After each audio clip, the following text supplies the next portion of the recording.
Good evening, everyone. My name's Toby Simpson. I'm the director of the Wiener Holocaust Library, and I'm absolutely delighted to be joining you this evening for a virtual panel discussion, which we are hosting in collaboration with the Ishami Foundation to mark the 27th anniversary of the start of the genocide against the Tutsi in Rwanda in 1994. And this evening we have a distinguished panel of guests. We're going to be focusing on the politics of memory in Rwanda, which is extremely topical and a crucial topic for understanding genocide.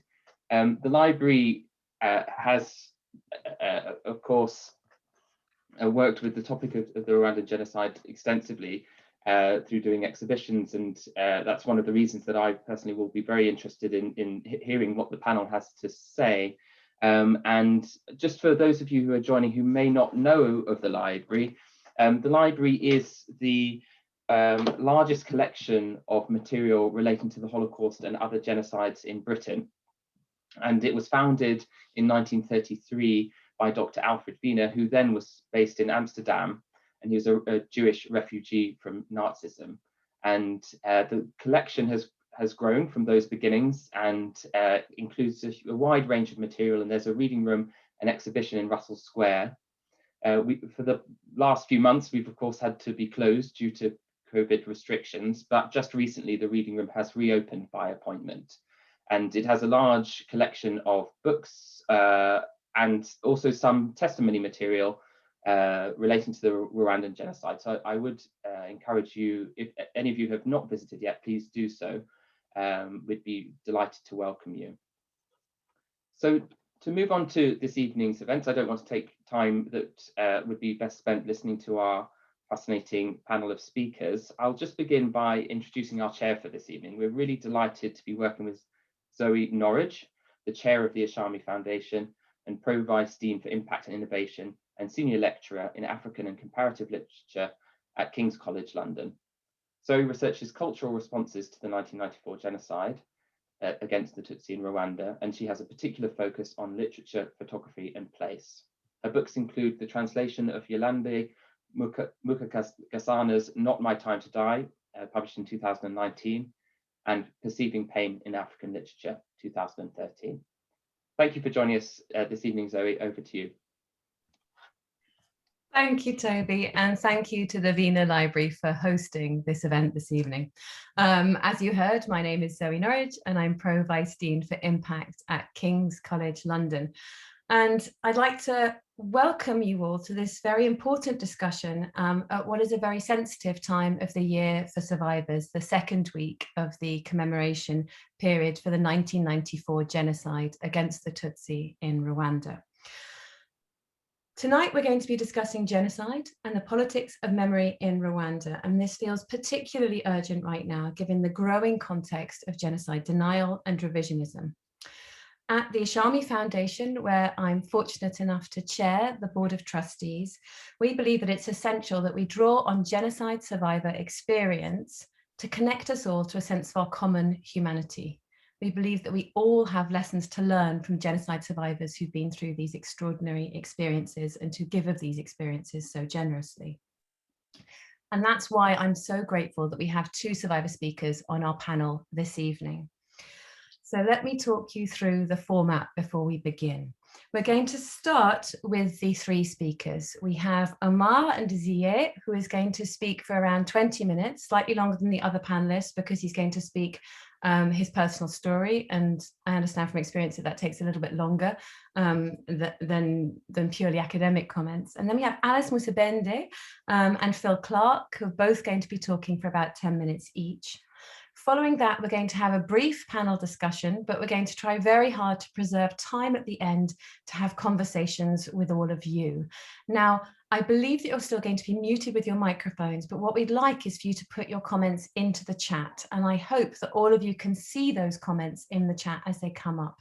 So as you're listening to these talks, please, as questions and comments come to you, add them to the chat, and then we're going to draw on those questions afterwards in the question and answer session. Okay, So let's move on to hear from the speakers.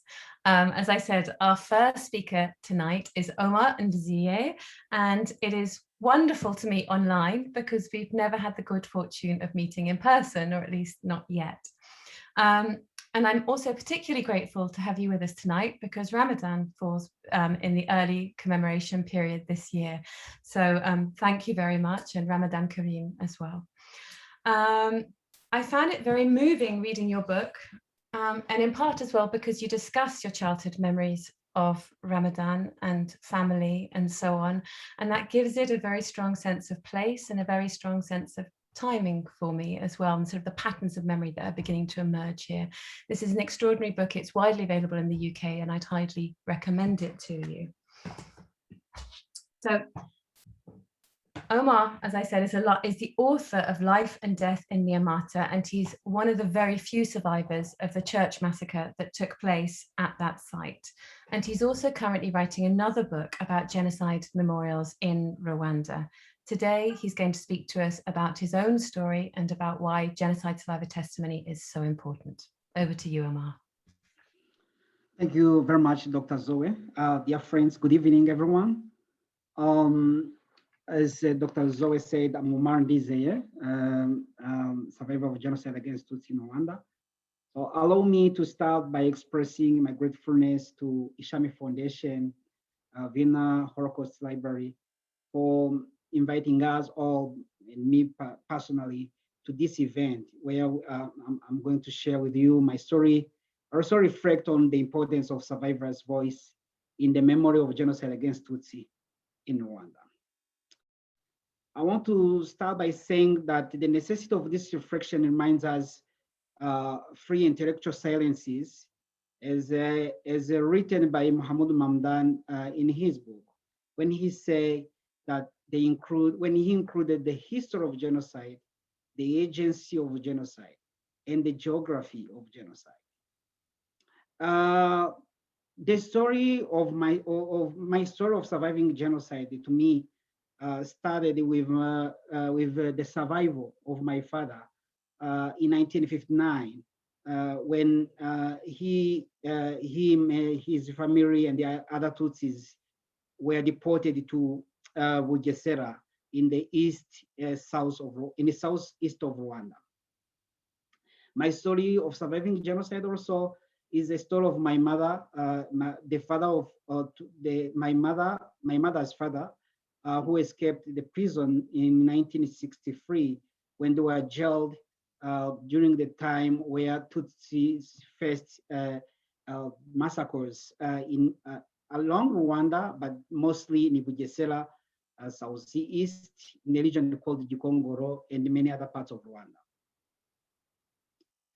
My father's family, together with their Tutsi neighbors, lived a miserable life in the 2 years they spent in the Bugesera refugee camp at Nyamata, where they lived from 1959 to 1961. They never returned to their land in the north.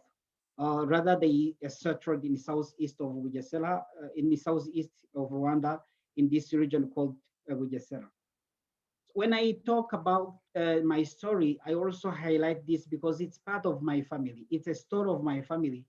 In the massacres of Tutsis in 1963, where I lost my uncle, Munyesanga, who was killed by soldiers who shot him and threw his body in the river Akagera. So it's the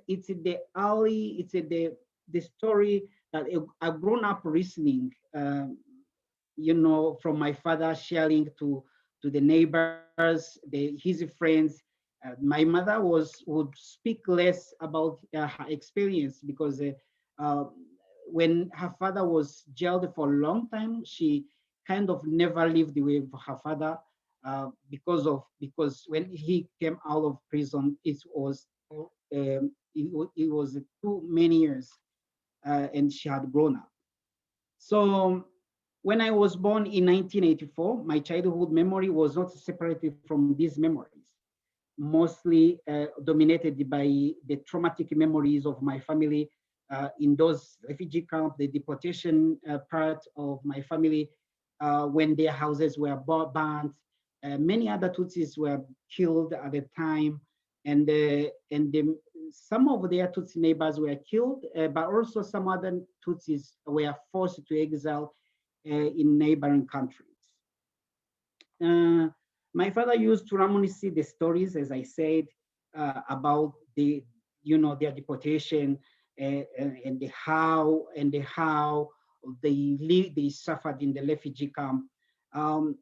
Grown up in that environment of family, I was curious, but at the same time, I was terrified by hearing those stories, because at the time, as a kid, I was projecting in the future. I had a lot of questions, wondering if it happened again, what would happen to me?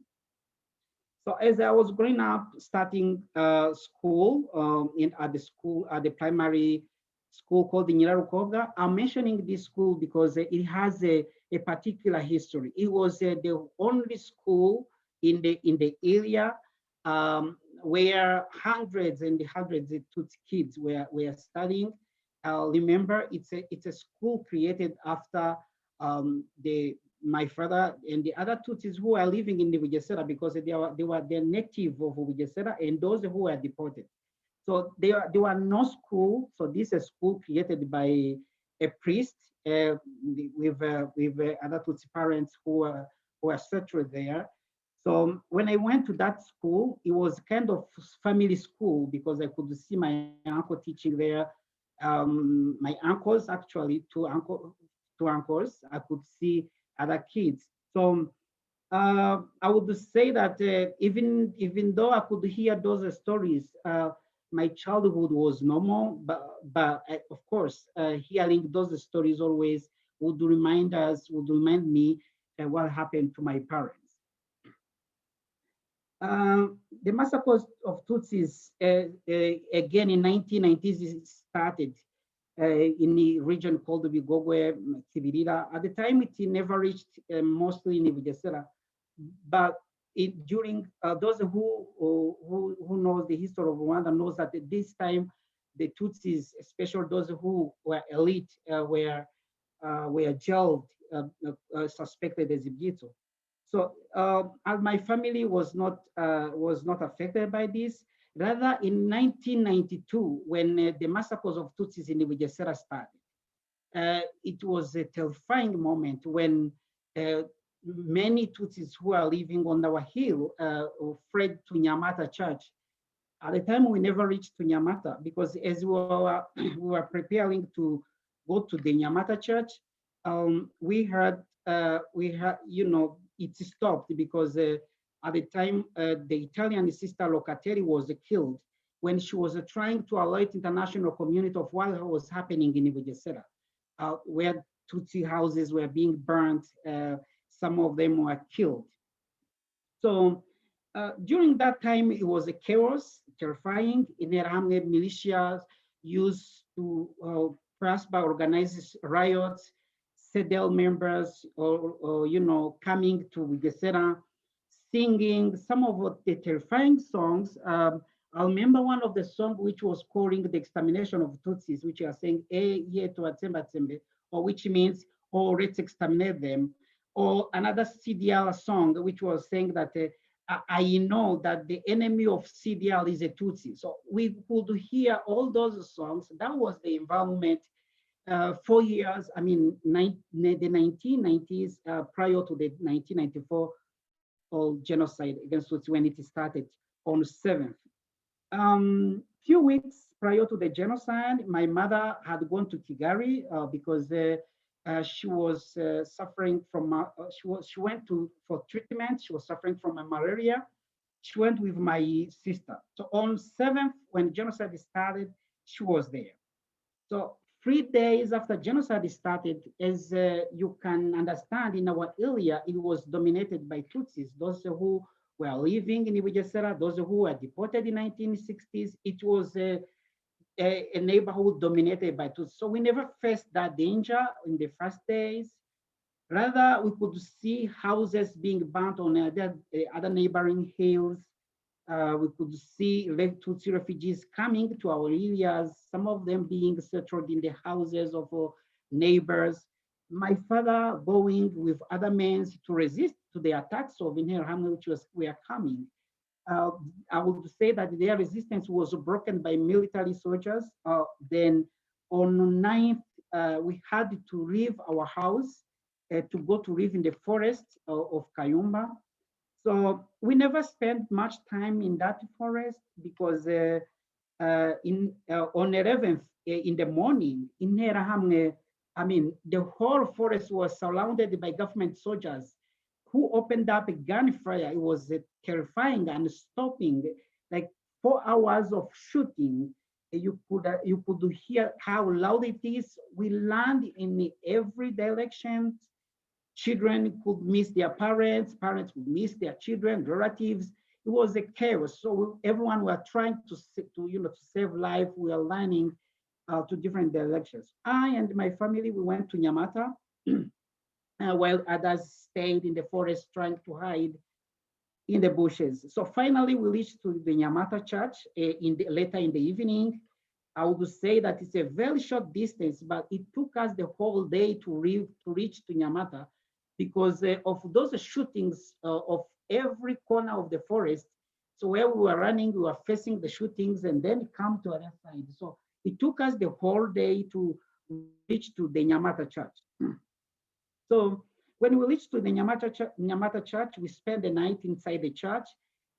Because there were so many, some Tutsis went to the convent, and the other houses surrounding the church. So we spent there from 11th and then 11th, 12th, 13th, 14th, and then on 15th in the afternoon, I would say we were attacked. Even in those 3 days, we were attacked by Interahamwe, but it wasn't dangerous like the attack of 15th, April 1994, because at this time Interahamwe had came supported by the government soldiers who came from the Gako barracks, Gako, which is one of the military camps in Rwanda, which is still existing now. So they came with soldiers. When Tutsi men tried to resist, many of them were killed by those soldiers who shot them with automatic guns, using grenades and tear gases. So tear gas was very bad. I would say that it was very hurting when they shot this, they thrown it inside the church, because at the time, some of those Tutsi men who went to resist had came inside the church. So soldiers were using the windows of the church to shoot inside the church, but also throwing a lot of grenades inside the church, and the tear gas, of course, because they were trying to break that resistance. So finally, they killed all who could resist using stones, shoes. Some of them were using shoes. Some of them were using some materials that the Tutsis had gone with inside the church. At the time, they had nothing else to throw to those soldiers. So because some of who would stand up, they were killed, including my uncle, who was shot, and when he was trying to throw his shoes that he had to the soldiers who are trying to enter inside the church. So when the soldiers finished that resistance, the church was a mixture of dead Tutsis, parts of human flesh, because those which were thrown inside the church, they were cutting people inside small pieces, and you could see parts of human beings, in the air. So those who can visit the Nyamata church today, you can see the signs of blood at the ceiling of the church. Some of them it's because of those grenades which were thrown intensely inside the church. So finally, Interahamwe militia entered in the church, and they started cutting necks of Tutsis, at least those who are still alive, by cutting them using machetes and clashing their heads using wooden clubs. I want to mention that some wooden clubs had nails inside them. At the time, some babies who were inside the church, they were smashed against the church walls many of them died like that. So uh, because it was a mixture, blood, a lot of blood everywhere, I hid myself under the bench inside the church. And that's how I survived when Inheram left the church later in the evening. So when I came out under that bench, of course, I was also covered partly by dead Tutsis, part of Tutsis, those arms of Tutsis, some heads, which had fallen on me, but also on the other Tutsis who were under the benches. We came out as a few survivors, very few survivors. It was dead everywhere. So I saw my father. He was at the top of dead bodies. Those who were killed. His backbone was almost in two pieces. So because they had cut him with machete in the backbone. So when I saw him, that was my last image of him. So I never cried at that time because I was thinking that next time it's going to be me. So I left the church with some other few Tutsis, mostly were young. So we spent the night in the convent, where in the priest house. On the 16th, next day, Interahamwe came back. It came early at this time. So they started shooting grenades. This time they created the killing zone. So they grouped Tutsis, they brought all of us to that ground, killing ground. Then they were selecting a small group of Tutsis and they killed them by cutting them into smaller pieces. So they were cutting small pieces and then they move those human flesh and then they bring another groups of Tutsis. So as I was in that cloud, I jumped the fence to find myself outside of that killing ground. So that's how I survived the human butchery of Nyamata. So I spent the rest of my life because I went back to that forest of Nyamata where we had come from. As you can understand, there were dead bodies and death smells. There were no houses. We were spending a night inside the bushes. It was raining. And along the day, like daylight, we were hiding ourselves outside of the forest in the sorghums, in sorghum trees. All the time in Iran, we were spending the whole day hunting Tutsis in those sorghum trees, in the bushes. Some of them were killed. So we could see some of our colleagues who were together in the previous day, their dead bodies on our way coming back. So genocide in Nyamata was horrific, very tragic. I would say that we survived when RPF or RPA, the RPA in Motani, the RPA, which was the military wing of RPF, liberated the Bugesera on 13th May 1994. And that's how I survived. And some very few Tutsis who are in the forest of around the Nyamata survived on that way.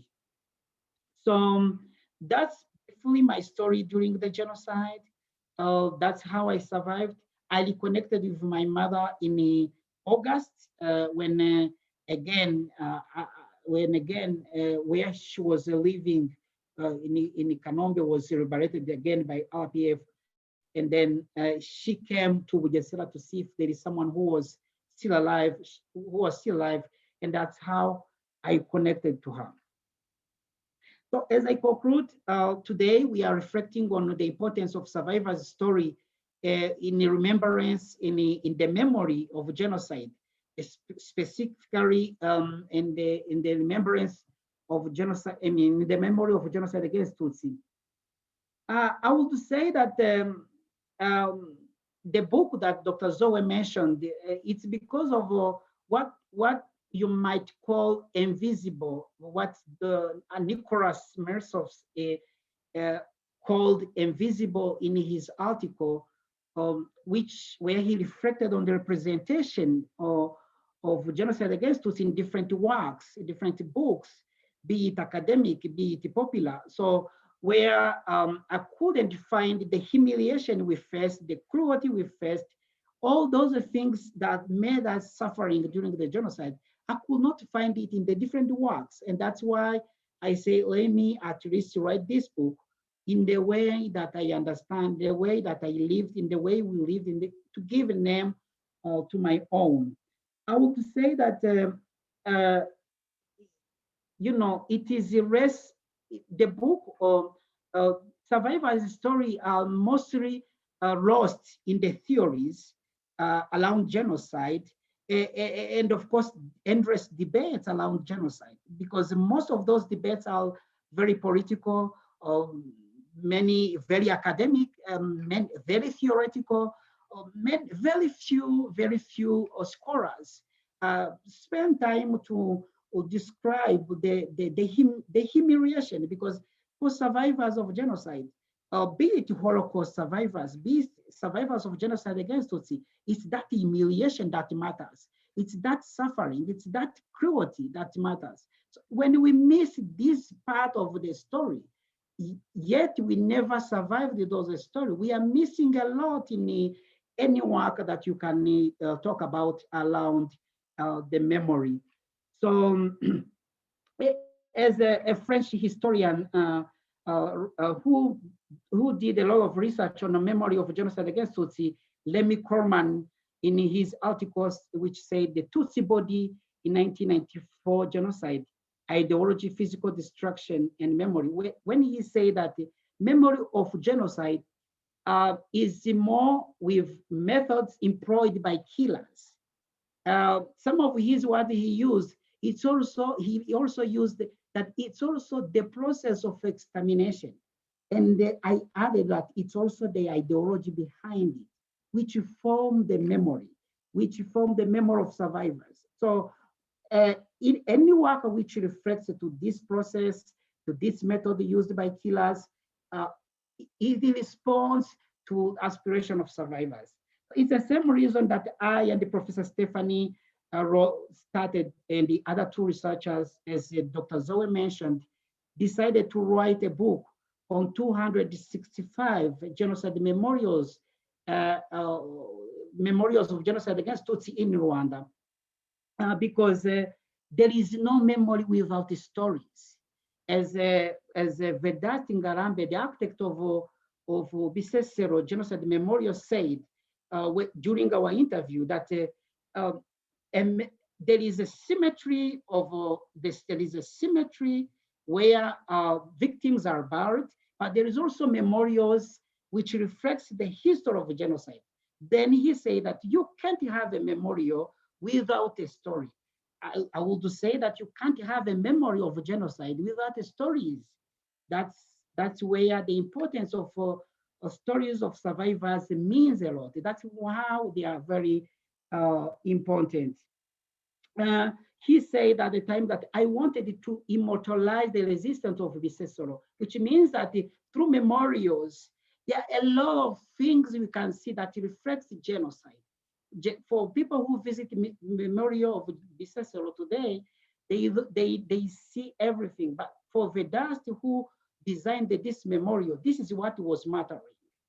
So to conclude, I want to conclude with a quote of Primo Levi, when he said that those who deny Auschwitz would be ready to remake it.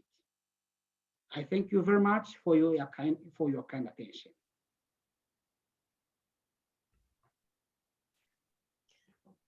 Thank you so much, Omar, for sharing your story with us and for also sharing your remarks. I think that was really extraordinary. I was particularly moved by what you said when you said that survivors' voices are lost in debates around the genocide.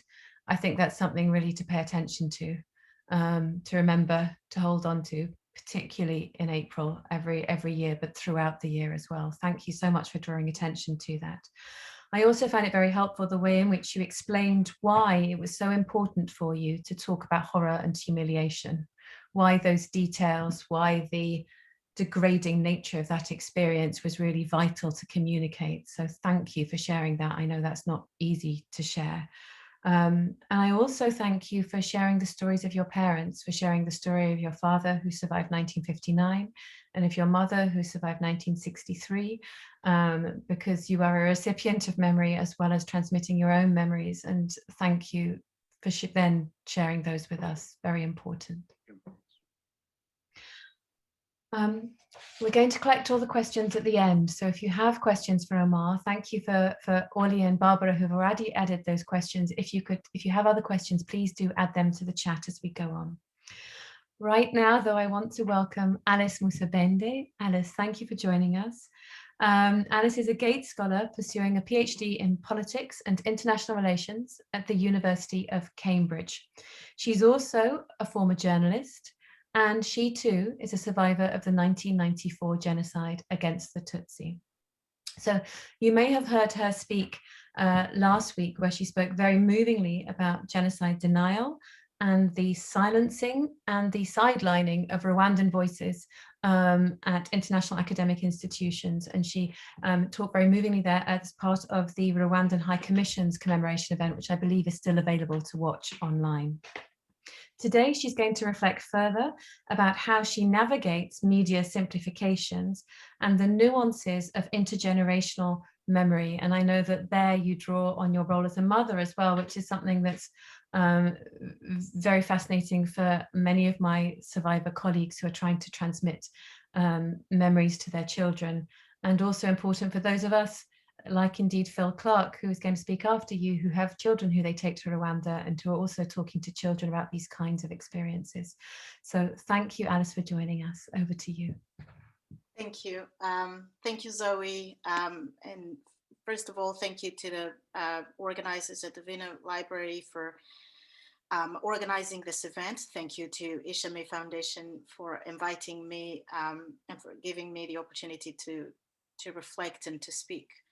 But most importantly, thank you to Omar for being so brave and having the courage to have written down what so many of us have struggled with for such a long time and have remained largely unable to put pen to paper and write the stories of what we have experienced, because it has been very difficult. So I'm immensely grateful for your story, for your book, for those you work with, for the people who are trying to collect all the stories of survivors, because it is indeed through the stories that we can keep the memory, and without these stories, there is no memory indeed. And so I am, both as a journalist, a former journalist and an academic researcher and a survivor, I am immensely, immensely grateful to every single survivor who is able to write their story and tell it in their own words,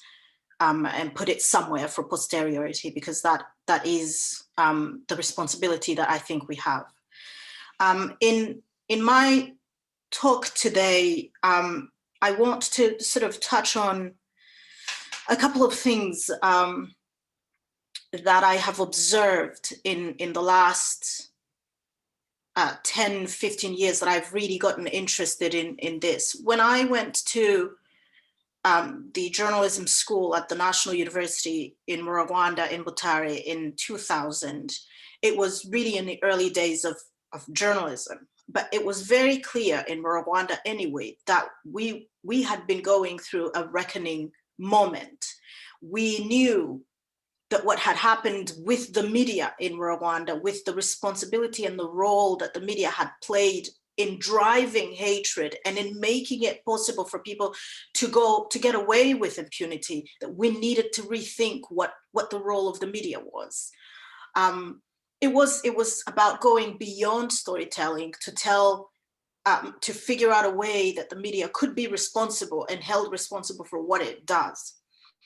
And so it was really difficult for me to go from Rwanda, where we were reflecting on RTLM, Radio Télévision des Mille Collines, and its role in the genocide and the kinds of voices that it had given a platform, to then move into the West when I moved to Canada in 2006 and wanted to become a journalist, and I wanted to become an international journalist, that I realized just how day and night these worlds were when it came to the genocide against the Tutsi.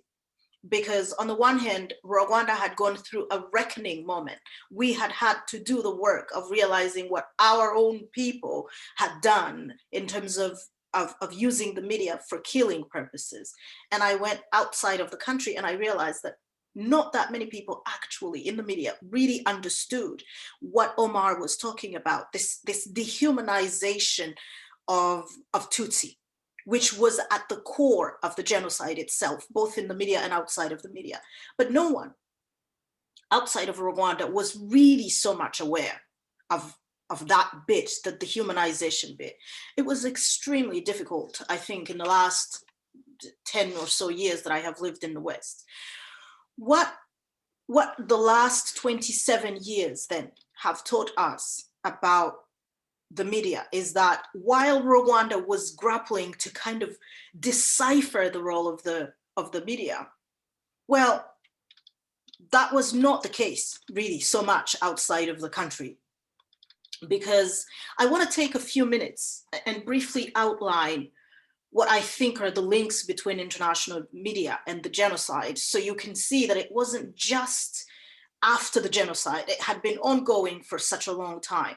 The first one, and perhaps the most blatant one, was how international media had gotten the Rwanda, the genocide against the Tutsi in 1994 story completely wrong. And it got it so late that it was almost useless for them to have gotten it. At the time, in 1994, BBC photojournalist Mark Doyle was one of a very few handful people who were in Rwanda during the 100 days of the genocide. Afterwards, when he was reflecting about his time in Rwanda, he wrote that for him and for his colleagues, it took time to understand what the genocide was really about. And even then, the early reports that they were sending from the ground often made references to what they were describing as some kind of, tribal conflict. It was some ethnic conflict, some civil war of some kind. They didn't really acknowledge that it was a genocide until quite late in during the genocide itself. And even when they did, even when him and his colleagues on the ground would send reports to the BBC in London was not always fully cognizant of what that means. The other thing that was important then, which is still relevant now, is the way that the international media has a tendency to get the views of the other side. And this is something I really want to pay attention because it's not new.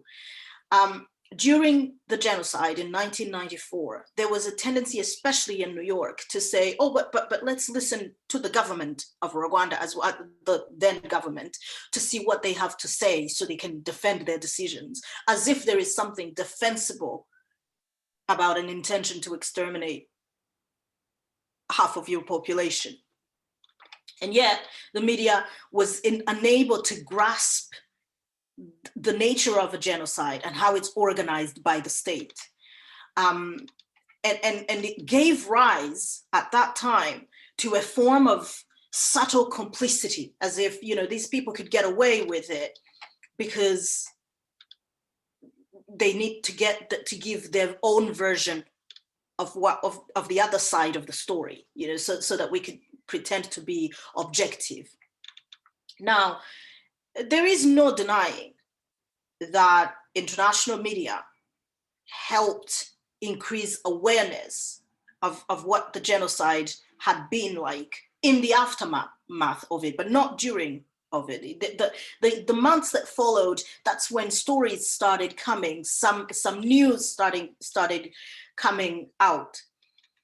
But at the same time, it was shaping the narrative of what the genocide was. So there is a story that was coming out at the time, and that's what we are still grappling with, that it was a complicated story, that there were different sides, that is what today, 27 years later, we are still facing this. But there is no complicated view. It's simply that is the narrative that the international media has kind of painted. And therefore, it makes sense today that we see a pattern of denial, which started as a form of revisionism of the history of genocide. And one important thing now today to understand is that this pattern of denial and revisionism in international media exist on a spectrum. So what am I trying to say here? What I'm trying to say is that you find it now, even now, but it has been growing over time. You find some forms of denial really quite blatant. They are very, very clear. So, you know, some people would write a theory of a double genocide or whatever. But some of it is so subtle that it takes so much time and so much brain power to realize what they're trying to say. So what do these look like? Let me give you an example. About 2 years ago, the BBC made a show called what is it? Something Earth with Michaela Cohen. I can't remember the name. Black Earth Rising. Yes, thank you. And at the end of this series, it was so convoluted, so insanely twisted, that it was so hard to know what the story of the genocide against the Tutsi was really about in that show. This is what I am trying to say. Some of these forms of denial are really straightforward. You can say, oh, this makes sense. But some of these other stories are so complicated that it's so difficult to make sense of them. Others are really quite straightforward. So one example is in 2014, the BBC made a decision to broadcast a documentary called Rwanda, The Untold Story, which made untenable claims about the cause of the genocide, downplay the role of the Hutu extremists in the killings, as well as the number of Tutsi victims. While no one I know, or anyone that we know, is advocating for muzzling of the media, it was problematic in that there were so little efforts on the part of the BBC producers at the time to even reflect the views of genocide survivors. And this is where I go back to what Omar was trying to say, I think, in the sense that the voices of survivors are not actually taken into account, neither by the media nor anyone else in this sort of evolving way of denying that the genocide against the Tutsi actually took place in the way that it did. Consistently, every April, we are confronted with one or two or more new voices about the one or two or three different forms of denying or revising facts of the genocide. And yet, none of these are actually taking into account or listening to survivors themselves. They're not about their stories. They're not about giving them a platform or space for them to express themselves. It's almost always Western, mainly driven by white journalists or white researchers, and it has very little space for genocide survivors or other Rwandan experts who have followed the politics of the genocide against the Tutsi and who would undoubtedly offer strong contradictions against these accounts that we see in the media. Very, very rare that we have them. Now, I want to finish this by explaining then what this means over time. When it happens, when one thing comes out in the media or another one comes out in the media, often most of us who are in different association of genocide survivors, we feel or we tend to react to that one particular thing. The interesting thing about what happens when these stories come out is that they take so much space from us, and the attention then is turned towards these sensational accounts to the expense of the real stories that should be reported on. Like I said last week, one of the most incredibly painful story is about Ferdinand Nahimana. Like I started with RTLM, I want to end with this. Ferdinand Nahimana was one of the 3 people who were heading RTLM when it started, who organized its founding, its setting up, and who were instrumental in the way that it worked, in the way that the radio that promoted hate worked. And yet, a few years ago, he was let go. He had only done about 13 years out of a 30-year sentence, with no one knowing what was going on, with no one reporting on what that really means. If someone like him could simply walk out of a prison with no any other consequence, what does that mean? We didn't see that story in the New York Times. We didn't see that story in the Washington Post. We didn't see that story in Der Spiegel. We didn't see that anywhere.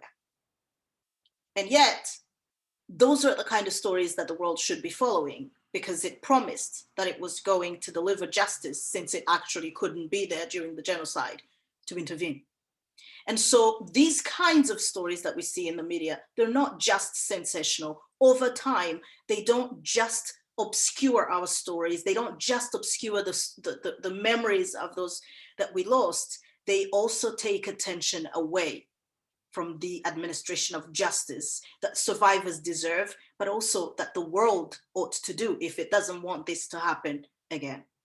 And therefore, when we talk about the transmission of memory, it is our responsibility, as Omar said, as survivors, to write this down, to tell it to our children, to tell it to the people who will come afterwards. But we cannot, as survivors, do this alone. There has to be a certain level of accountability, because I do not believe that there is a single survivor who wants to keep telling this story to their children when the world is in fact saying, well, hold on a second, actually what you think happened to you is actually not what happened to you. Because right now, we're not just confronting a question of transmission of memory. We are facing a question of transmission of memory in an environment that keeps telling us that what happened to us did not, in fact, happen. And this is something that I've never seen in history. I don't know anyone else who's ever been confronted to this. We can transmit memory. We remember what we went through. We remember who we lost. We know in which manner we lost them. But how do we talk about it when the world and the media and everybody around this big green earth keeps saying, well, you kind of got it wrong. This is actually not what happened. And this is the biggest challenge of our time. It's how can we do this when we don't have a validation, or not a validation, but at least a form of support that what happened is actually established, and that we should now be helping people to transmit the memory. So I'll end on this. I get worked up when I start talking about this and the difficulty of transmitting memory in such a highly politicized environment, when the stories are always being challenged by people who have no business doing that, who were not there, and who definitely do not care enough to understand what it does to everyday lives of survivors. Thank you. Thank you, Alice, so much for clearly speaking from the heart about huge frustrations there. Thank you for talking about the way in which sensationalized accounts obscure the voices of survivors and create work and pain for you in speaking back to them. Thank you for talking about the ways in which denial sometimes takes so much brain power to understand, and for explaining that to us so clearly. It reminds me of, if you forgive me, the words of Toni Morrison when she talks about racism. Yeah, so Toni Morrison, when she says, the very serious function of racism is distraction. It keeps you from doing your work. It keeps you explaining over and over again your reason for being. And your experience of denial, for me, resonates very strongly with her words there. Thank you, Alice. Okay, we're now moving on to Phil Clark, who I was lucky enough to coincide with at Oxford back where he did his PhD. He is now, of course, Professor of International Politics at SOAS. He has written a number of very important books on Rwanda. This one, After Genocide, an edited collection with a range of fascinating contributions, many essential chapters on transitional justice that I still set for all my students today. This book here, The Gacaca Courts, Post-Genocide Justice and Reconciliation in Rwanda, Justice Without Lawyers, which is based on his PhD work, which was years and years spent observing Gacaca courts, listening very, very carefully to what was going on the ground in rural communities and so on. And then his most recent book, Distant Justice, here, The Impact of International Criminal Court on African Politics. And I was lucky enough actually to be involved in a conversation about this book on the with Phil, about Black Earth Rising on the BBC, where we were both talking about the ways in which that program confused and failed to accurately represent survivor experiences. So yeah, Phil, welcome. Today you're going to be talking about the role of post-genocide justice in shaping memory in Rwanda. Thank you, and over to you. That's great. Thanks so much, Zoe. Thanks to the Wiener Library and also to the Ishami Foundation for this very kind invitation to be with you all. It's a real privilege to speak after Omar and Alice as genocide survivors, but also as thinkers and commentators, and a very tough act to follow for that reason. As Zoe mentioned, I'm going to talk very briefly about some of the links between justice and the politics of memory in Rwanda. I've just come back from a 4-month field trip to Rwanda. In fact, much of my fieldwork was in the Bugesera, which Omar talked about so powerfully. I'm doing fieldwork during COVID, of course, has its challenges. Part of the challenge is coming back from fieldwork in the current environment means that I'm currently in hotel quarantine here in London with my wife and with my 3 kids in the adjacent room. We're into day 9 of our 10-day stint in hotel quarantine, so hopefully I can still say something coherent this evening. My comments really are going to revolve around issues of justice and memory. And I'm going to draw partly on my previous work on Gacaca, but also give some quick remarks on the new book that I'm working on at the moment, which looks at post-genocide welfare and socioeconomic inequality in Rwanda. And I think the big point that I want to make is that in responding to the legacies of the genocide against the Tutsi, I think one of the really important avenues that Rwanda has gone down has been to pursue different but reinforcing forms of justice. We've seen a punitive form of justice in terms of the punishment of genocide perpetrators. We've seen restorative justice in various attempts to improve social relations across the ethnic divide, including between genocide perpetrators and survivors. But we've also seen Rwanda, I think, pursue an important form of socioeconomic or transformative justice. And what I want to suggest here is that it's the combination of these forms of justice, the way that they reinforce each other, that I think builds a very strong foundation for Rwanda's future. And I want to suggest some reasons why I believe that's the case. And I'm going to do this by looking at 2 processes. I want to begin by talking briefly about Gacaca, and then I want to say something about socioeconomic welfare in the Rwandan context. So let me start with Gacaca. It's a system that, of course, will be very familiar to all of you. It was a system of 10 years of weekly genocide trials held at the community level between 2002 and 2012. And now we're nearly 10 years on from Gacaca. I think it's possible to start to analyze some of its long-term consequences, especially at the community level for everyday Rwandans. Much of the recent research that I've been doing in Rwanda has been following up on my previous work on Gacaca, going back to the same communities where I started doing research in 2003, and interviewing convicted genocide perpetrators, interviewing genocide survivors in a wide range of rural communities. And I think the big thing that I'm finding in my research is that the justice that was delivered through those Gacaca trials has crucially improved social relations at the local level. I can see the changes in all of the communities that I'm going back to 18 years later, the improved relations across the ethnic divide and between different groups in the community. And I think Gacaca played a very important role in improving those relations. And I think it did it in several ways.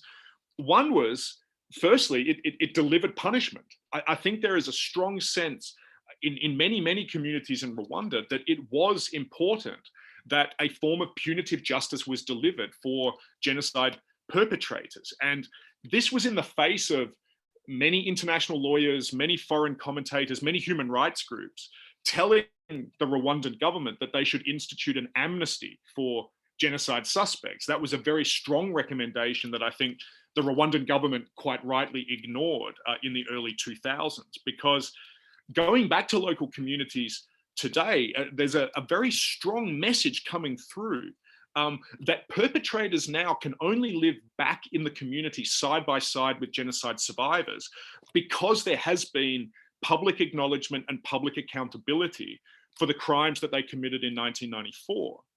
And also, in most cases, those génocidaires have done community service. They have been punished. Justice has been delivered through a form of community service that most of those perpetrators then performed during and after Gacaca. Much of that community service wasn't just a punishment for genocide crimes, but it had tangible socioeconomic benefits for genocide survivors and for their wider communities. And I think that was a very powerful form of justice.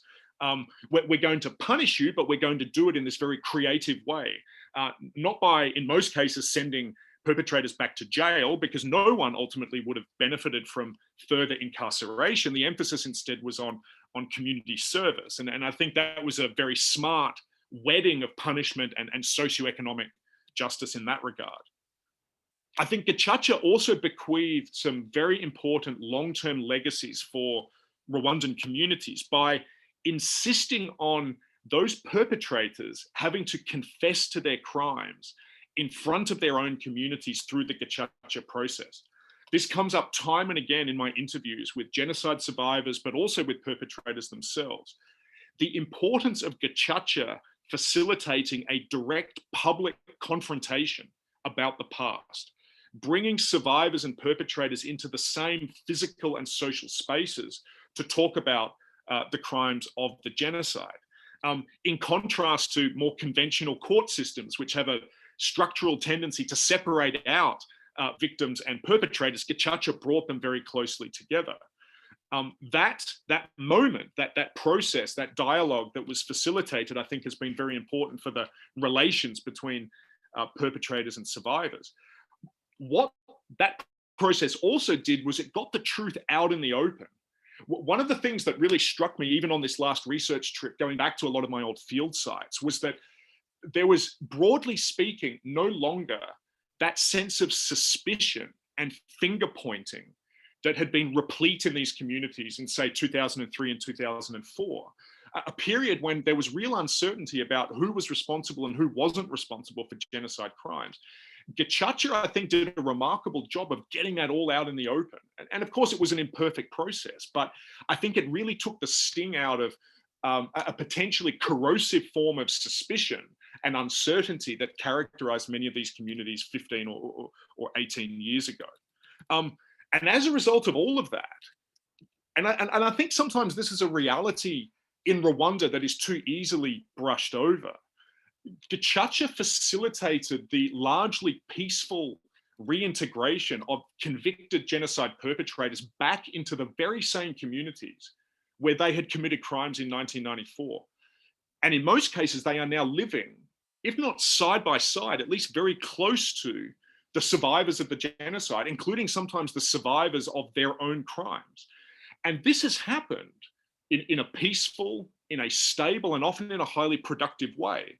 When we talk about Rwanda 27 years after the genocide, it's amazing how quickly we skim over that reality, that the country has not exploded into renewed forms of violence, despite perpetrators and survivors living in these very close proximity. And I think a big reason for that is Gacaca, that it was a tool for people to start to deal with the past, and it's enabled these perpetrators to come back and to live in these places. And one of the things that I was looking at in this recent stint of fieldwork was, how have those social relations in the aftermath of Gacaca stood up under the pressures of the COVID-19 pandemic? And it's a complex situation. It's difficult to summarize here, but I think my main finding is that I think these social relations stood up remarkably well during the pandemic. Much of the assistance that people have received, particularly socioeconomic assistance, in fact, hasn't come from the government, and it hasn't come from people's own families. In fact, it's come from the wider community, particularly through food distribution and other forms of help. I think that shows a real resilience. It shows a real cohesion at the community level, and I think Gacaca played a big role in that. I've got about a minute left, and I had a second theme that I wanted to engage with. Let me really summarize. The importance not only of punitive justice through Gacaca, I think Rwanda has also seen very important justice work being done in the socioeconomic realm. And one of the things that I think is remarkable about Rwanda in the last 10 or 15 years is how comprehensive its welfare system is. It's really embarked on socioeconomic welfare in a much more comprehensive way than any of its neighboring countries. It's done this particularly in areas of healthcare and education and the rebuilding of infrastructure and other forms of socioeconomic welfare.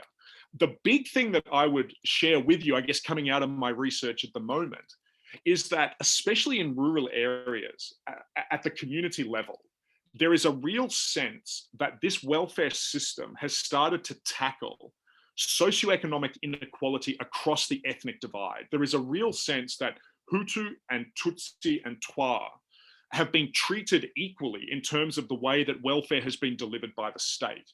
And that this has started to flatten out some of the profound inequalities that historically have been such a driver of mass conflict in the Rwandan context. Depictions of inequality in Rwanda often focus on the disparity between what's happening in Kigali and what's happening in the countryside.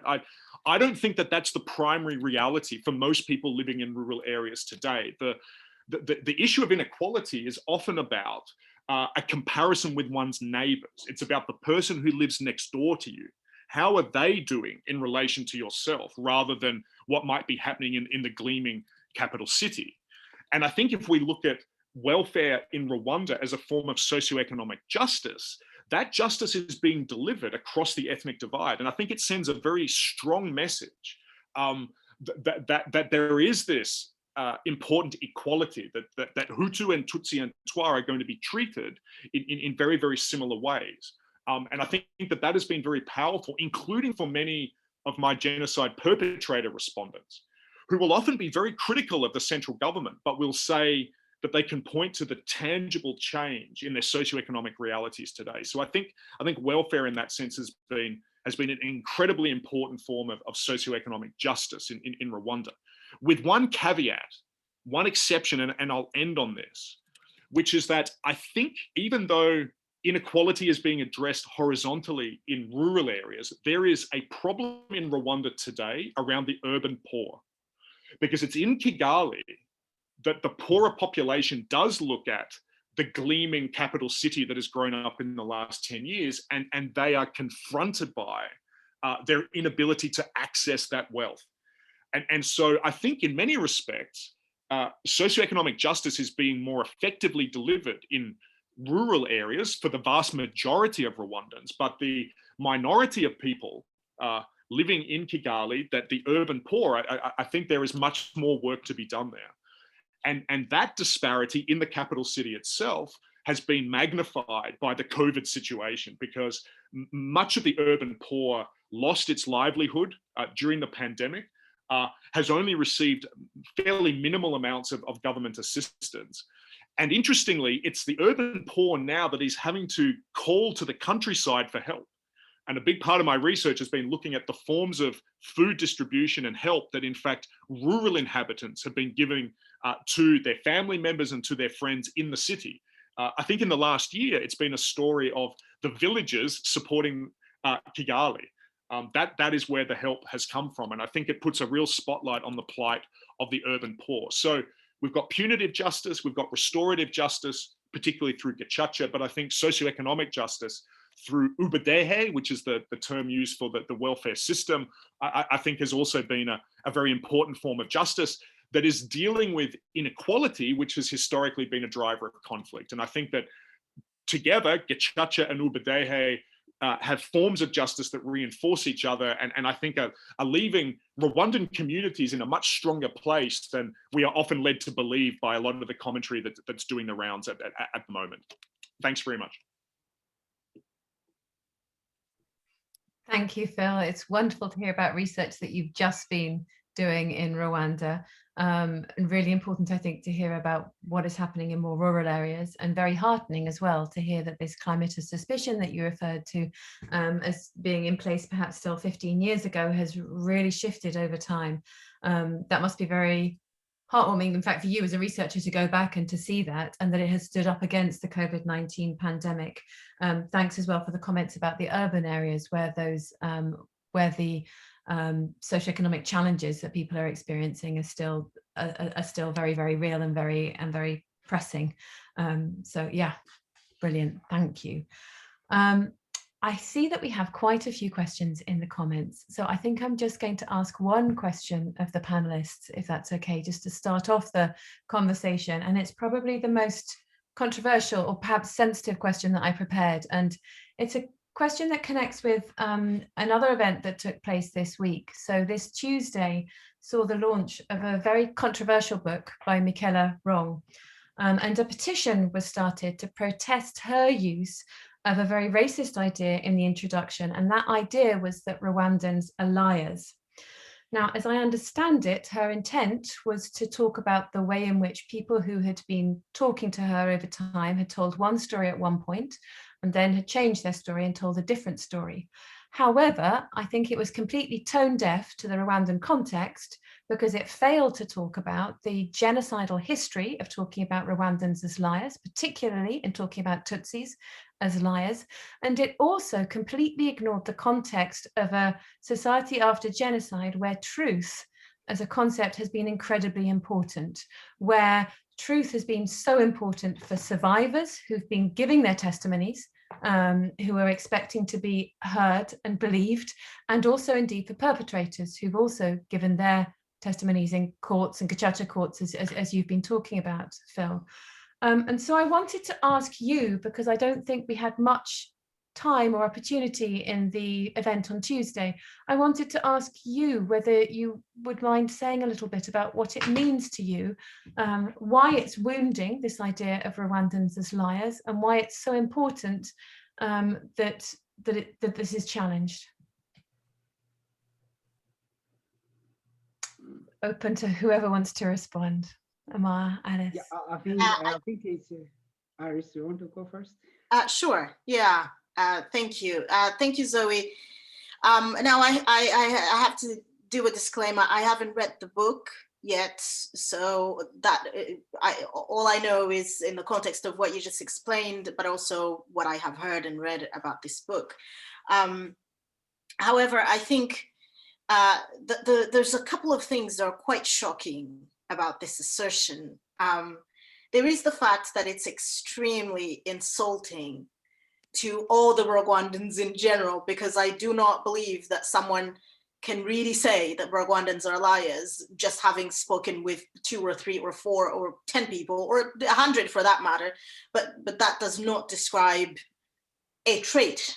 This is a tendency, especially among Western researchers and journalists, to round all of the people in context, especially in Africa, where it's almost, there's nothing that you lose by just saying, well, Rwandans are like this or Africans are like this. It has a connotation that's both colonizing quite strongly, because you can actually assert something for which you do not have any proof, but you say it because you can get away with it. So there is a little bit of that sort of colonial mindset, very, oh, these are just Africans, you can come up with it. If I wrote something like that about British people or Canadians or Americans, and if I said, well, Americans are liars, first of all, everybody would laugh at me, even though there is probably a high number of Americans who are liars, but no one would, there is that sort of thing that only whiteness can afford you, and there is a component of that. Now, if you move away from that and you look at the history of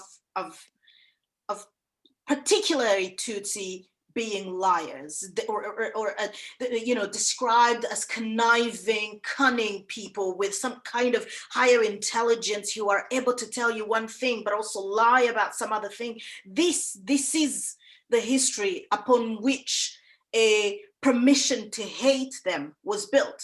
It's these stories and narratives that just come out. Remember, long before they were called cockroaches, inyenzi, they were called snakes. And snakes are conniving. You can never predict what they do. You can never see them. Their eyes are always kind of shifty. That is the history behind this kind of language. Now, maybe she knows about this history and she did it purposefully, which would be quite disheartening, but not surprising. Or she doesn't know this history, which is even worse, because that means she's looking at a context in which she really has no understanding. Either way, words matter. We know this now, and words matter in a context where there have been a genocide, not just some kind of mass atrocities, not just some kind of killings, but a genocide which was prepared and planned and executed by the powers of a state, and the mighty powers of a state, which was protected by international actors, such as the different kinds of journalists who had given voice to former governments over and over to perpetrate all kinds of hatred against Tutsi. So this is, to me, it is painful to see, because we still have to defend what Linda Melvin just wrote about, an ideology, a history of an ideology that it does not seem to die. It is there. There is all kinds of little threads that we can trace to show how the hatred that existed before the genocide against the Tutsi is still here and valid today, because it continues to come up in these types of writings. So when people think that they're criticizing the government, when people say very, very loudly that they're criticizing this policy or that other policy, somehow they find it also possible not just to criticize government action, but also to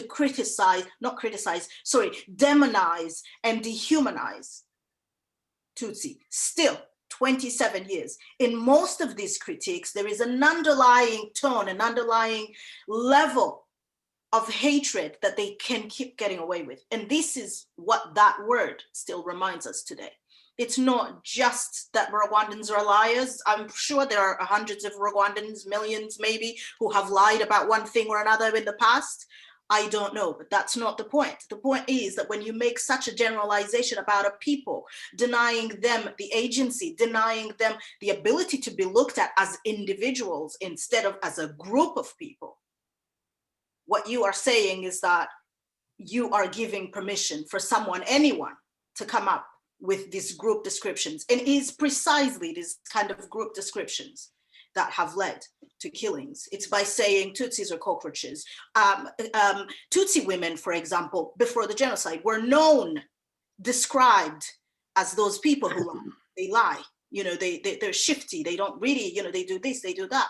Therefore, it's much easier to kill them. It's much, it's gratuitous. And it's quite sad that we are still talking about this today. So that's what I will say about this. Yeah, thank you very much, Alice and Dr. Zoe, for raising that very important questions when it comes to the reflection of the genocide against Tutsi in Rwanda and the current book you mentioned. As Alice, I have to admit that I haven't read the book. Alice, as Alice did, my comments is through your what you explained. But I want to take you to the Holocaust history and take you to Wannsee Conference House. I visited the Wannsee Conference House in 2019, and the guide took us to the garden. When you enter to the Wannsee Conference House, there is a garden where there is the photos of all those people who attended the Wannsee Conference. the guide were taking us, and as he was explaining, he showed us, of course, many of them had PhD, it marked that they are PhD holders. And among 15 participants, 8 of them are PhD holders. Remember the outcome of Wannsee Conference House. It was the solution to what they called Jewish question in Europe. So I'm inviting you to revisit the role of intellectuals in instigating, in creating narratives, but also in creating a danger to the world. This person you are mentioning is a writer. She was supposed to write something that is writing the community, the world. The same doctors who attended the Wannsee Conference House, look at what they did. The outcome was a Holocaust. So sometimes when people visit these kinds of narratives, they don't remember to revisit what is similar to the same stories in the past, in the different contexts.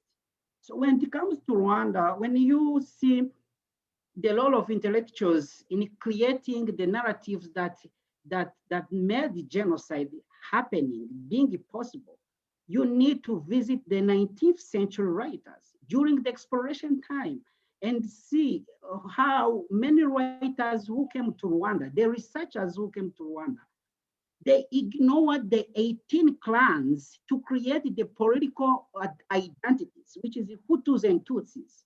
Hutus and Tutsis existed in the Rwandan society, but it wasn't like when the Belgium, during the Belgium administration reform of 1926, when they fixed them as a political identities. What was the outcome? The outcome was a 1994 genocide against Tutsi in Rwanda.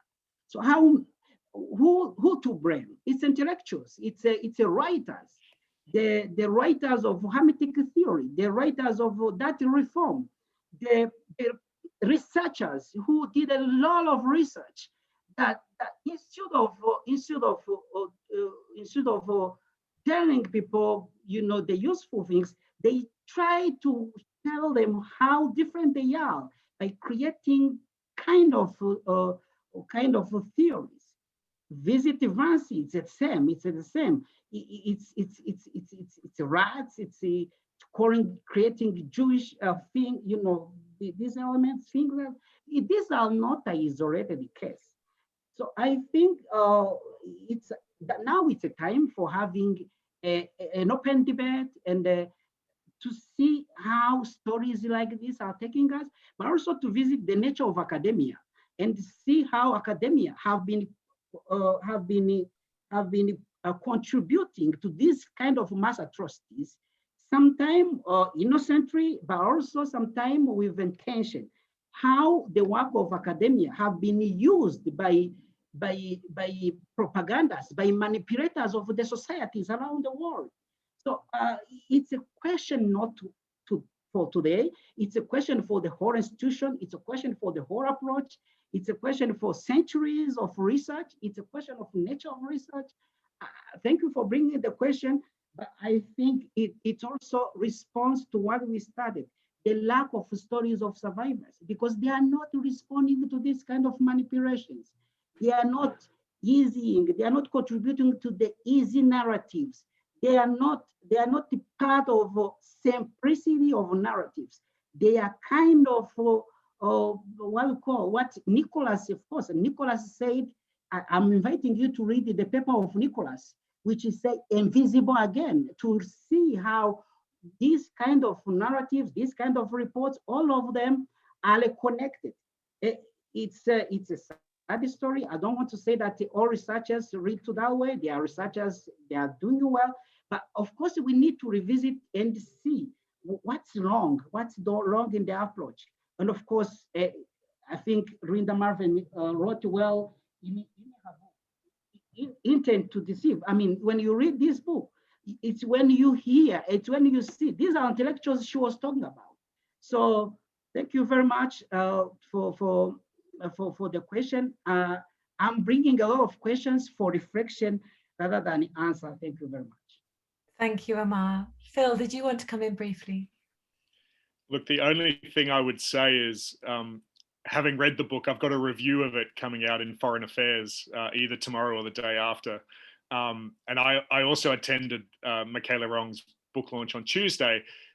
One of the ironies for me was that when she was challenged on her claim that Rwandans are all liars, she gave what I thought was a less than transparent response, which is that she said, "Oh, I was only talking about Rwandan intellectuals," which in fact is not true. That's not what she's, I mean, that's an egregious statement in and of itself, but it's also not what she says in that chapter. So she didn't seem to want to cling to her own argument. And if anyone's interested in that particular chapter, you don't even have to buy the book. She's so proud of that chapter that she's put it up on a website called LitHub. I think she sees it as a literary work to talk about issues of truth and lying in Rwanda. But when she was challenged on Tuesday, she didn't want to defend her own work, and I thought there was something less than transparent in that moment. I'm quite horrified that that's widely available online. I feel like there's a need to coordinate some kind of response to give some more historical context to that. So maybe that's something to think about coming out of this meeting. Thank you, Phil. In the chat, we have quite a few questions around sort of stages of testimony and intergenerational memory. My PhD student, Anna Katila, has been very kindly grouping some of these questions for me. Thank you, Anna. I just wondered if, because I'm watching the time, I'm wondering if I can group some around intergenerational memory that I think sort of really resonate with you, Alice and Omar. Orly asked, Omar, when did you start giving your testimony? And I think that was bearing in mind the fact that you were a child survivor. When did you start giving your testimony? And I wonder whether, Alice, you might also like to reflect on that, because you mentioned how hard it is for survivors to talk and how grateful you feel to other survivors. So I wondered whether you wanted to speak about that yourself as well. Donna Cooper said, when you are with other adult child survivors, what do you ask each other? What do you talk about? And what do you tell your children? So that's connecting that childhood experience of surviving with then becoming parents in yourselves and speaking to the children. And Gillian Labranche also picked up on this, and she said, how do you transmit knowledge to children, and how do you negotiate those challenges that you were outlining in your talk, Alice? Again, I think these are possibly questions without clear answers. There's still things that we're negotiating, but Omar and Alice, do you want to talk a little about these? Yeah, as someone also said how old I was 10 years old during the genocide. Right after the genocide, I started sharing the story of genocide, because I wasn't with my mother. So she asked me what happened. So I was supposed to tell her what happened to my father, my young brother. So that's when I started, but also, studying, sharing with children, the communities. So I would also say that since 2012, I've been working with different researchers. I worked with Dr. Sarah Brown, whom you might know. She's a director of New Jersey Holocaust Memorial. In her work, when she was working on women perpetrators, so she kind of recorded one of the stories about Nyamata. And of course, there's Sarah, Samantha, and of course, and also Stephanie, whom, I used to take people to Nyamata because I wanted the people to know what happened at Nyamata. So by taking them, I was sharing with them the story. So that was of recent, but before, right after the genocide, I would share it with children, colleagues, parents, those elder people. And of course, I also shared it. I went to Nyamata in 2018. That's when I publicly shared my testimony during the commemoration. On this day, it's a coincidence that today it's the day of massacre of Nyamata. So I went there last in 2000 at that time. So I also share the story in different gatherings when people ask me to share that. it was very helpful for me to bring out that wounds, that psychological wounds of genocide, sharing it with other people.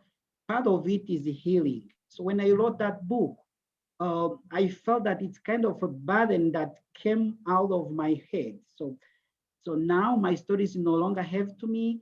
It's in the book. When I think about the story, I think that book. So the second question, what do we discuss when we meet with other elder survivors? It's almost genocide dominates discussion. And of course, with the difficulties of listening to each other, because everyone wants everyone to listen to those, to the hardest part of the story. Do you remember this? Oh, this also happened to me. So it also shows the traumatic part of the story, or of survivors. So when they meet, when they share, and of course, trying also to share the other parts of life. But I would say that in my generation, I don't know about Aris, but in my generation, genocide dominates our discussion. Thank you. Thank you so much for the questions. My experience has been slightly different than yours, Omar. I was a little bit older than you were. I was 13, just about to turn 14, and I have struggled for the last 27 years to not to talk, because it's not the experience of the 100 days between April and July that is just difficult, although that is the most horrendous part of my story, but it is how long it had been going on, that my family was suffering for such a long time, and how many people we'd been losing day in and day out, and seeing my family just die every other day for no good reason when you're a child. And this is something I've struggled so much with. And maybe that, now I can admit it publicly, that I have sought therapy to be able to process this. So it wasn't just the most gruesome bit. It was because I had grown up in a family that was fleeting and being broken into pieces every day when I could see it. And it wasn't just the killings. I remember so many little things. We had so many cows, and then suddenly we didn't have any more cows. And it's not because we had sold them, it was because anyone could take them, or things like that. Every day you could see the strain when you're a child that your family's going through. And then I had to move different schools. When I was 12, when I was doing my national examination from my primary school to go to secondary school, my school wouldn't even put my name on the list, even though I was the highest grades to go to high school in the school. They wouldn't put my name up. So these little things had become so heavy over time, that by the time my family was killed, I was just dying. I was being broken. I was broken. And so after the genocide, what ended up happening, especially in my sort of immediate family, is that we were just so shocked. And so the talking wasn't happening. There are people in my family who I have been with for forever. We've never sat down. We've never talked about, do you remember that person who died in this place at that time? No one has mentioned a single thing about it, because it's too much, and it has become so big. And so we all kind of act like we know and we understand each other, but really the pain is still quite strong. And so over time, I adopted a different way. So I write. I find writing much easier than talking about it, because then, it's like a form of processing. And so I've written, but then I veer off. Instead of making it personal, I tend to make it very analytical, as if I can only deal with it if it's an analysis of some kind of political event. But even then, it's not always. So I've struggled. Some days I write, some years I don't. It has become very, very difficult for me. But the one thing I have observed is that people who are maybe a generation younger than I am, or slightly, they can talk. a lot more. Whereas the people who are a little bit older, so say, for example, my aunt who raised me after my parents were killed, they don't talk. And so there is a generational divide. And it is by observing this generational divide that when I had children, my oldest son is 8 now, that's when I realized that I need to find words and ways to say it to him, so that he knows where he comes from, so he knows where we come from and what happened and why he doesn't have a grandfather or a grandmother or an auntie, and so it's through this kind of panicking moment, really, it was a panicking moment, that I thought, what can I do?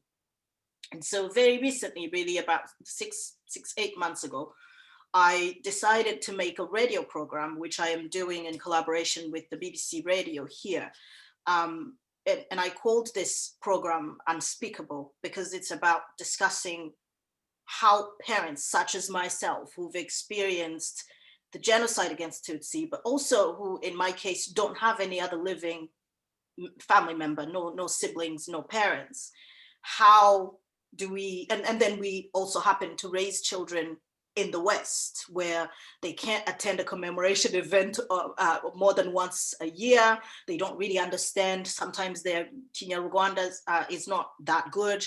Maybe they're also mixed, because they were born out of 2 different families, so one Rwanda and another one that's not. And so these kinds of experiences, I wanted to find a way to bring them together and find the words that we could use, or some kind of tips that we could share as parents about how we talk about what happened to us, to our children. My biggest fear, of course, was that my child would go to school and some random person would say, well, yes, there was a genocide against Tutsi, but this and this and this. And then they tell him something that I know it's not true, but I haven't been able to tell him exactly what it is. So I wanted to figure out how to do that. It is very difficult to find the words. When I meet other survivors, that was the other question. The most interesting thing and the kind of healing thing that I have observed is, like you said, Omar, it's even if you don't listen to each other, even if we all talk at the same time, do you remember this? Or, oh my God, did you also go to that church? And did you see that person? It doesn't almost matter that we don't talk. What matters is that there is someone there who knows what it feels like to be run after by dogs or 100 people with machetes. Someone else knows it. And that is comforting enough. Like, that's what I get in commemoration events. I don't care if you don't really know my story. I don't care if I don't know. All I care about is that you also get it. You get what it feels like to be hunted. And that's really the most important thing about stories and sharing. It's not so much that anyone and everybody can relate to everything you say, it's that they know how it feels. And that's why these events and commemoration every month, every April are so important, especially in the diaspora, because we get to meet and you know that you're among people who get your pain, even if they don't know the details of it.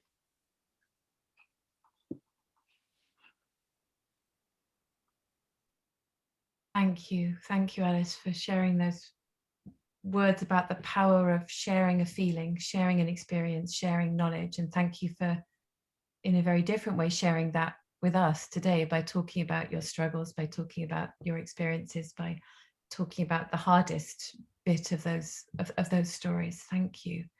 Phil, did you want to add anything about children based on your work that you've been doing with Gacaca? I realize that we're out of time, but I just wanted to give you an opportunity to join in on that if you wanted to. Yeah, it's been one of the complications, I think, of the Gacaca process, that in most cases children didn't attend the hearings, and in fact often were actively encouraged not to attend, which I think was understandable in many cases because a lot of the testimony was very traumatizing, but it was a missed opportunity, I think, for a lot of young people not to go to those hearings and hear those narratives and witness those very tough dialogues between perpetrators and survivors week after week. And so I can see that in some of my research with some families now having to fill in the gaps for young people. Or young people would sometimes say we'd catch a snatch of testimony as we walked past a gacaca hearing. So we knew kind of what people were talking about. We were curious about it, but we weren't allowed to be there. And so as a result, I think a lot of young people, a lot of children ended up asking their parents, tell us more about what's going on through gacaca. And that's ongoing. That's still happening in family networks now, 10 years after the process. So yeah, this intergenerational dialogue that both Omar and Alice have been talking about, I think is really profound, but is really tricky. It also extends into the educational space. That's an ongoing big debate in Rwanda, is how do you teach the genocide against the Tutsi? I've been involved with the Aegis Trust. We've had a program called the Research Policy and Higher Education Program for the last 7 or 8 years with Rwandan researchers, I think, publishing some really powerful research. Several of our authors, Jean-Leonard Buhigiro and others, talked about the difficulties for Rwandan teachers of teaching the genocide, how to teach this very contentious set of topics in very loaded classrooms, also feeling the pressure of parents to tell particular versions of the past. So this is an issue inside families, but it's also an issue inside Rwandan schools about how to effectively teach the genocide in a way that is both accurate, but also takes into account this very, very tricky social context. Wonderful. Thank you very much, Phil. I wanted to draw it all together and to end with another note of thanks, and that is thanks to another genocide survivor and the CEO of the Ishami Foundation, Eric Rangwa Eugene, who is there joining us from Rwanda. And Eric, as is so often the case with the Ishami Foundation, in fact, it's always the case with the Ishami Foundation events, is the person who has the idea, who encourages people, who brings people together. Ishami means branch in Kinyarwanda, and I think of Ishami as being to do with connection and also as being to do with growth.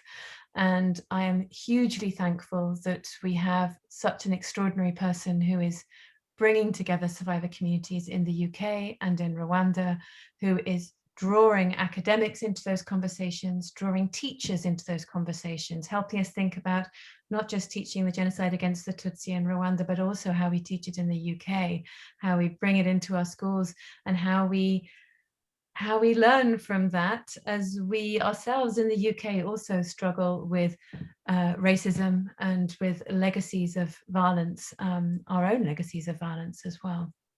So thank you, Eric, for drawing us together.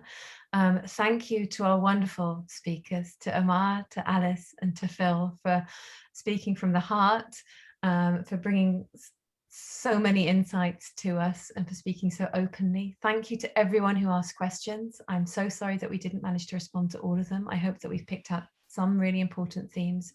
And thank you as well to the Wiener Library for hosting this event and for welcoming all of us into this space. I hope we can see you all again soon. Thank you.